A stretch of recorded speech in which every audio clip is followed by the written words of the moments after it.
Estamos de volta com o último bloco do Conversas Cruzadas, hoje debatendo a redução da maioridade penal, ampliando um pouco o nosso olhar, trazendo algumas outras observações.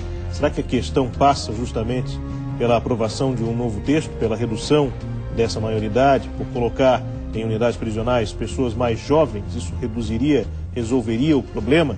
Vou convidar para que a gente converse novamente nesse último bloco com o Dr. Leandro, justamente de uma temática que a gente apresentou no outro bloco e que talvez nos ajude a compreender um pouco as responsabilidades sobre um menor infrator.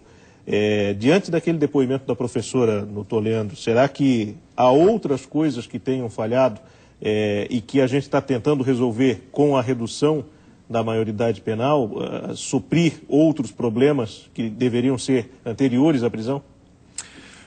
No meu modo de ver, sim, a gente precisa se perguntar por que esse sujeito se acha no direito de ameaçar a professora com uma arma de fogo.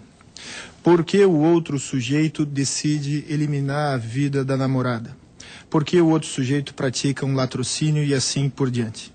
A gente precisa perguntar o porquê das coisas, não querendo aqui estabelecer uma lógica de causa e efeito, uma lógica positivista. Não é nada disso. A questão é a seguinte.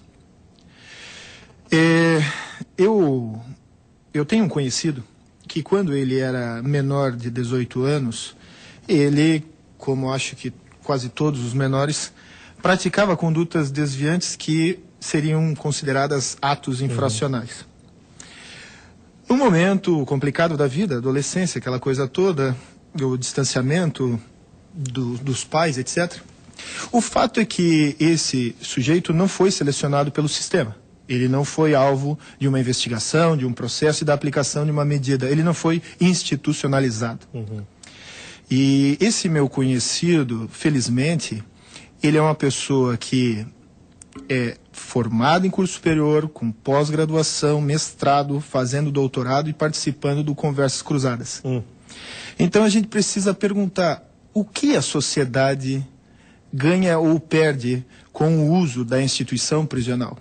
Eu tenho a impressão que se esse mesmo sujeito tivesse sido institucionalizado na fase de adolescência, ele possivelmente ia se distanciar da sociedade, ele ia buscar apoio numa subcultura, ele iria ter uma diminuição de oportunidades, a autoimagem dele iria mudar e ele entraria naquilo que os criminólogos chamam já desde os anos 70 de uma carreira, entraria numa carreira desviante. E aí então vem a questão da reincidência.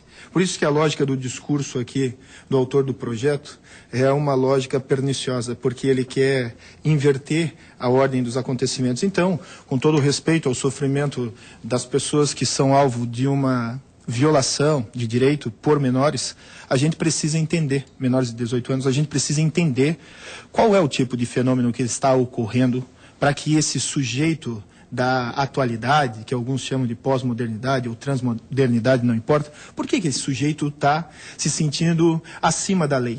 Por que esse sujeito não tem gravidade? Por que esse sujeito não enxerga o outro? Não tem respeito pelo outro? Esses são questionamentos de raiz que precisam ser feitos em todos os âmbitos, na pedagogia, no direito, nas ciências sociais de um modo geral, com muita responsabilidade. E não vai ser por decreto que a gente vai resolver o problema. Aqui eu me apoio em Shakespeare. Tu pode mudar o nome da rosa, mas o cheiro vai ser sempre o mesmo.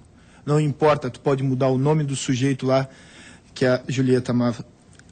Ele vai continuar sendo aquele sujeito. E a gente quer simplesmente fazer mudança estética e não cuidar das questões de fundo que aí sim são mais preocupantes, que dizem respeito à ética.